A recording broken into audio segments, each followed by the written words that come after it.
Assalamualaikum warahmatullahi wabarakatuh. Saya Ariza Hasna Araf dengan NIM 2010901013 dari Prodi Ilmu Komunikasi di Universitas Aisyah Yogyakarta. Di video kali ini saya akan mencoba untuk meringkas materi yang sudah diberikan oleh Bapak Nurdin di pertemuan kemarin. Di materi kali ini temanya atau judulnya yaitu dialektika alam dan semesta. Nah, seperti apa sih yang akan saya bahas? Seperti apa sih yang akan saya jelaskan? Disimak sampai selesai ya. Informasi tentang pra perciptaan manusia tidak bisa dijelaskan oleh sains. Meskipun demikian, informasi tentang hal ini bisa didapatkan dari kitab suci. Al-Quran memberikan informasi yang cukup signifikan mengenai hal ini, seperti dalam Quran Surah Al-Baqarah ayat 30 yang artinya, "Dan ingatlah ketika Tuhanmu berfirman kepada para malaikat, Aku hendak menjadikan seorang khalifah di muka bumi. Mereka berkata, apakah engkau hendak menjadikan orang yang merusak dan menumpahkan darah di sana, sedangkan kami bertasbih memuji dan mensucikan namamu?" Dia berfirman, "Sungguh, aku mengetahui apa yang tidak kalian ketahui."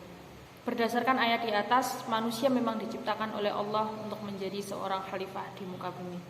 Oleh karena itu, Allah memberikan kelebihan jika dibandingkan dengan makhluk lainnya, yaitu Allah mengajarkan ilmu. Al-Baqarah ayat 31 yang artinya, "Dan dia ajarkan kepada Adam nama-nama benda semuanya, kemudian dia memperlihatkan kepada para malaikat seraya berfirman, sebutkan kepadamu nama semua benda ini jika kalian benar." Ayat tersebut sesungguhnya menyiratkan sebuah pesan bahwa jika manusia mampu memahami pengajaran ilmu yang diberikan oleh Allah, maka sesungguhnya Allah sudah menanamkan semacam piranti yang bisa menerima, mengolah, dan mengembangkan ilmu, pikiran, atau akal. Selanjutnya yaitu ilmu dan akal. Dalam Quran Surah Al-Ma'idah ayat 31 dijelaskan bahwasanya akal manusia bisa diaktifasi melalui proses interaksi bersama alam. Dengan pikiran yang dianugerahkan oleh Allah Subhanahu wa taala, manusia bisa mengembangkan kebudayaan di muka bumi, bahasa, sistem pengetahuan, teknologi, organisasi, sosial, sistem ekonomi, dan lain sebagainya. Oleh karena itu, Al-Quran menganjurkan agar manusia melakukan penjelajahan di muka bumi untuk mengaktifasi pikiran atau akal, agar menghasilkan ilmu pengetahuan. Kristisme Ibrahim dan kelahiran kembali monoteisme. Ibrahim itu mendapat kaumnya terjebak dalam politeisme akut. Mereka membuat patung-patung untuk mereka sembah. Hal-hal ini terdapat dalam Quran Surah Al-Anbiya ayat 52-53. Kemudian Ibrahim mengkritik, "Sesungguhnya kamu dan nenek moyang kamu berada dalam kesesatan yang nyata." Quran Surah Al-Anbiya ayat 54. Maka kritisme itu mendorong Ibrahim menghancurkan berhala-berhala yang sudah mereka buat.